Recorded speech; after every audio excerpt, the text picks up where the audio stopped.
Climatique, ou réchauffement planétaire, est le phénomène d'augmentation des températures moyennes, océaniques et atmosphériques, du fait d'émissions de gaz à effet de serre excessives.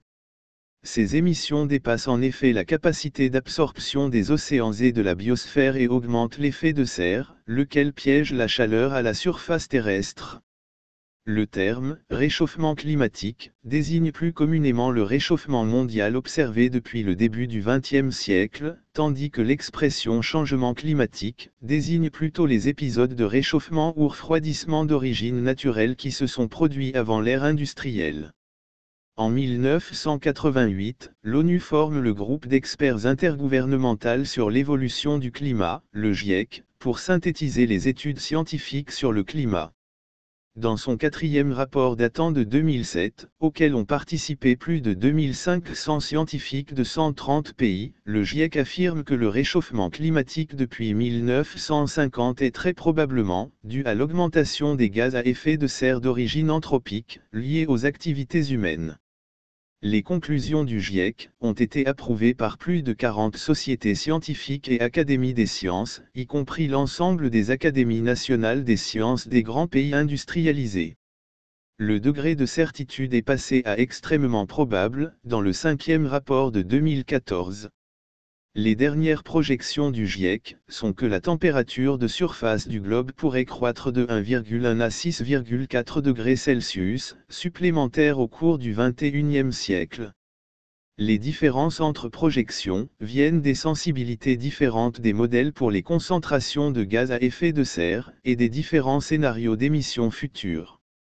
La plupart des études ont choisi 2100 comme horizon, mais le réchauffement devrait se poursuivre au-delà car, même si toutes les émissions s'arrêtaient soudainement, les océans ayant déjà stocké beaucoup de chaleur, des puits de carbone sont à restaurer, et la durée de vie du dioxyde de carbone et des autres gaz à effet de serre, dans l'atmosphère est longue.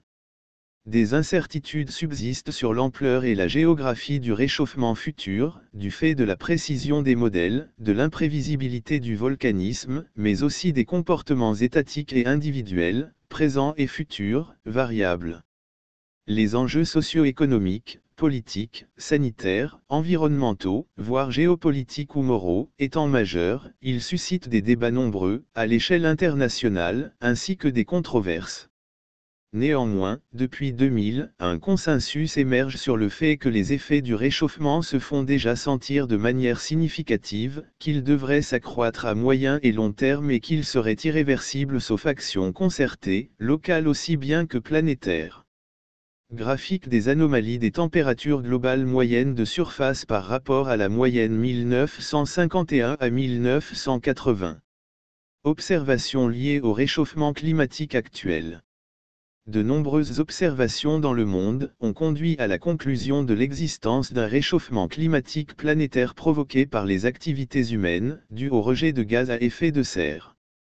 Le Global Humanitarian Forum, groupe de réflexion de Kofi Annan, estime dans la première étude sur l'impact sur l'humain du réchauffement climatique en 2009, à 300 000 morts par an le nombre de victimes liées au réchauffement climatique, qui affecte déjà 300 millions de personnes dans le monde. Le chiffre pourrait monter à 500 000 morts par an en 2030, avec un coût de 600 milliards de dollars par an. Ces chiffres ont été revus par les 10 plus grands experts sur le réchauffement climatique, lesquels admettent une marge d'incertitude, le nombre de morts pouvant être plus faible ou plus élevé. En Europe, la dernière évaluation, 2012, par l'AEE, a conclu à l'imminence de nouveaux impacts négatifs, dont économiques, comme prévu par la plupart des modèles, les températures moyennes ont augmenté en Europe, et les précipitations ont diminué au sud et augmenté au nord.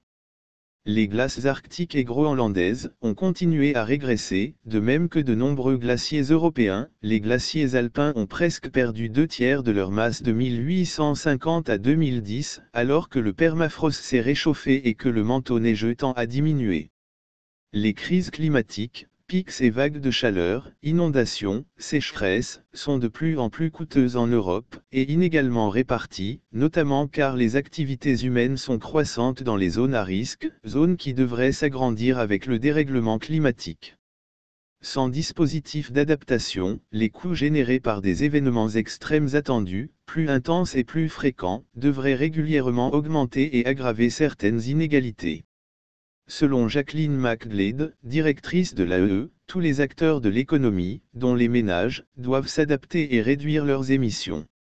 En Europe, la décennie 2002 à 2011 a été la plus chaude depuis que l'on dispose de données météorologiques, température moyenne du sol dépassant de 1,3 degrés Celsius la moyenne, pré-industrielle, et qui pourrait, après 2050, dépasser de 2,5 à 4 degrés Celsius, la moyenne des années 1961 à 1990. Des dizaines de milliers de morts sont attribuées aux vagues de chaleur, plus fréquentes, plus longues. Le nombre de morts de froid en Europe devrait en revanche diminuer. Les inondations devraient augmenter au nord et les sécheresses au sud. L'Arctique se réchauffe plus vite que les autres régions européennes, entraînant un doublement de la fonte de la calotte groenlandaise de 1990 à 2010, 250 milliards de tonnes de glace perdues /en de 2005 à 2009. La mer a monté en Europe d'environ 1,7 mm par an. Au cours du XXe siècle, avec une accélération, 3 mm par an, au cours des dernières décennies, avec des variations isostatiques locales. Des impacts sont attendus sur la flore, floraison plus précoce et ou tardive, maladie des arbres, mais aussi sur la faune, zoonoses, changement d'aire de répartition.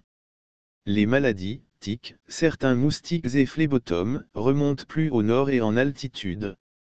La saison pollinique est en 2012 plus longue d'environ 10 jours qu'en 1960.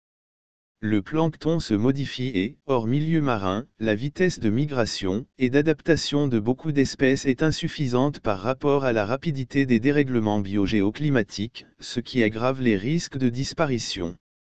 Les rendements agricoles devraient diminuer au sud et peut-être augmenter au nord. Une stratégie d'adaptation européenne est en préparation pour mars 2013. Un site internet ClimatAdapt offre de l'information et des conseils sur l'adaptation au changement climatique.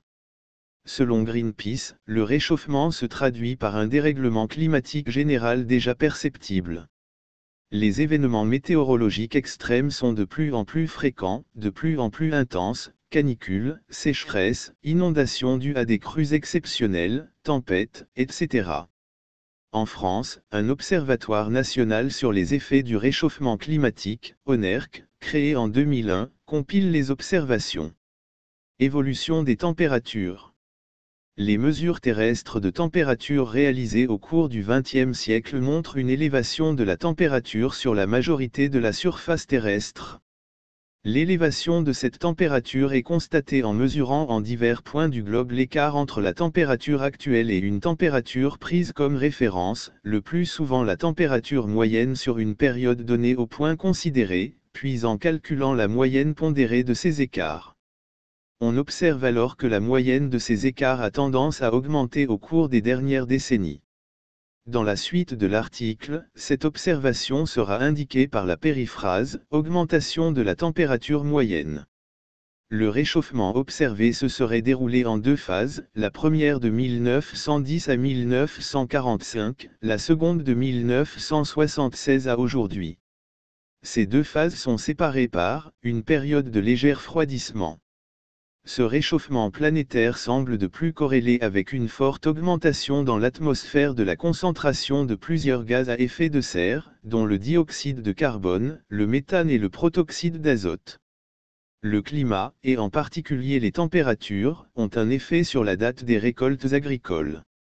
Une anticipation des dates clés du développement végétal, bourgeonnement, floraison, récolte, a été observée pour l'ensemble des cultures, sous les climats tempérés et méditerranéens.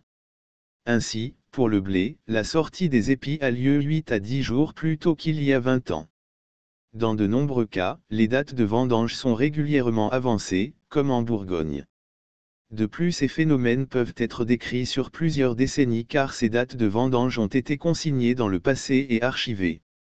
De tels documents sont utilisés pour déterminer les températures à des périodes où les thermomètres n'existaient pas ou manquaient de précision.